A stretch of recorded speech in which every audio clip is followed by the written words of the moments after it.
Le bulletin, une présentation de Multiprêt. Qui d'autre?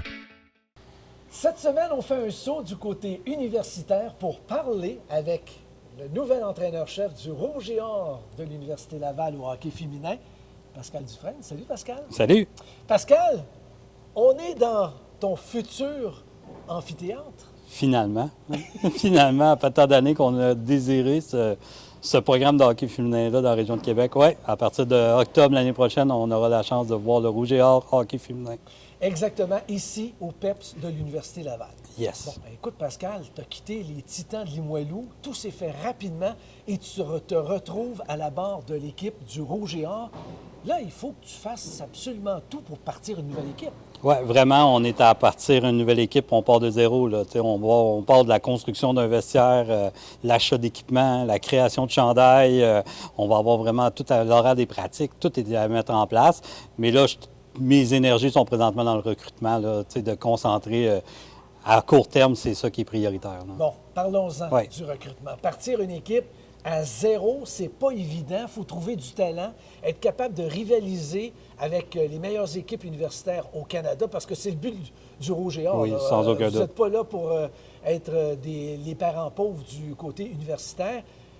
Comment se déroule le recrutement? Bien, ça va super bien. La réputation du Rouge et Or, tu en as parlé, et il m'aide beaucoup. Je n'ai pas besoin de vendre le Rouge et Or. Maintenant, ce qu'on doit, c'est la gymnastique, de trouver un équilibre entre des premières années, des retours au jeu des plus vieilles, parce que, comme j'explique à beaucoup de gens, je ne peux pas rentrer 25 premières années qui vont partir dans 4-5 ans en même temps. Fait que là, le défi qu'on a, c'est de faire un équilibre entre les filles qui proviennent du collégial, les franco en dehors du Québec aussi. Oui. On se rend compte que c'est un besoin, là, l'université en français. J'ai une fille du Manitoba qui nous a approché, des filles de l'Ontario, des Maritimes.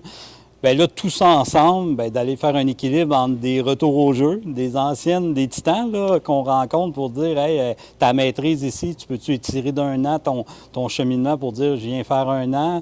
Puis c'est ça, le gros défi, ça doit être de trouver un équilibre entre la jeunesse, les plus vieilles, pour que je puisse avoir injecté du nouveau monde à chaque année dans les prochaines années. Pascal, tu viens de le dire, tu ne peux pas commencer avec 25 nouvelles Impossible. joueuses. Impossible. De quel âge à quel âge on peut jouer universitaire? Mais il n'y a pas de limite d'âge. Okay. C'est vraiment au niveau des années d'admissibilité. Il n'y a pas de limite d'âge. Mais des jeunes filles, il y en a qui ont joué, mettons, 4 ans à Montréal, on pourrait dire au Carabin, puis qui sont ici à Laval. Il leur reste une année d'admissibilité. Ça peut-être 2 ans qu'ils n'ont pas joué au hockey. Des situations comme ça pourraient arriver, mais il n'y a pas de limite d'âge. On a des filles que... Ce matin, je parlais avec une de 24 ans là, qui est à finir sa maîtrise et qui commence un certificat l'année prochaine. Donc, le seul règlement que vous devez respecter, c'est 5 ans, on peut jouer universitaire au Canada, contrairement à 4 dans la NCAA. Exact. Bon, OK. Là, c'est bien beau d'essayer d'aller chercher les meilleures filles disponibles, mais vous commencez l'an prochain, là. Il y a sûrement plusieurs beaux talents québécois qui ont déjà des ententes avec les universités américaines. Est-ce que c'est possible de réussir à les convaincre pour qu'ils reviennent ici?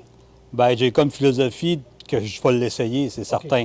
Il faut qu'on leur montre ce que le Rouge et Or a à offrir, de la manière qu'on va bâtir notre programme, puis qu'on soit leur meilleur plan B. On n'a pas le choix. C'est ça l'objectif derrière tout ça.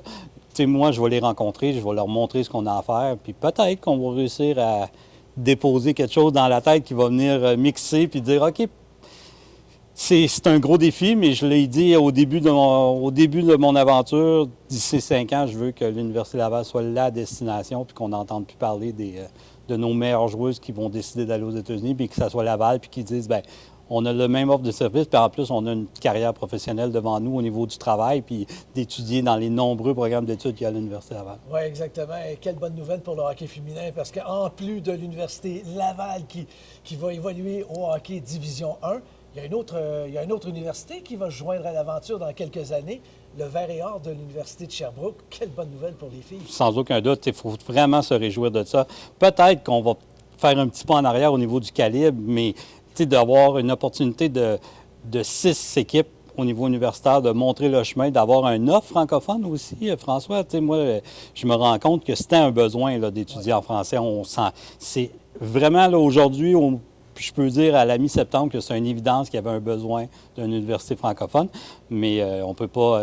si on fait bien les choses, que Sherbrooke n'arrivera pas en même temps que Laval, parce que ça sera un peu difficile qu'ils arrivent en même temps, mais si on fait bien les choses, qui arrivent au bon moment, bien, dans plusieurs années, on va être capable d'accueillir la masse, parce que les inscriptions au hockey féminin sont positives. Là, tout le monde en parle, fait qu'on va pouvoir accueillir cette masse-là. Puis le monde universitaire va montrer le chemin, puis on espère que le hockey masculin va suivre Oui, parce que dans les prochaines années. Le Rouge et Or aura également une équipe masculine oui, Division 1 un jour. À moyen terme, je suis convaincu qu'il va y avoir ça ici.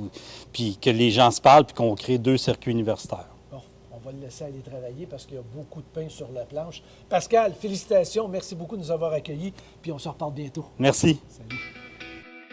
Le bulletin était une présentation de Multiprêt. Qui d'autre?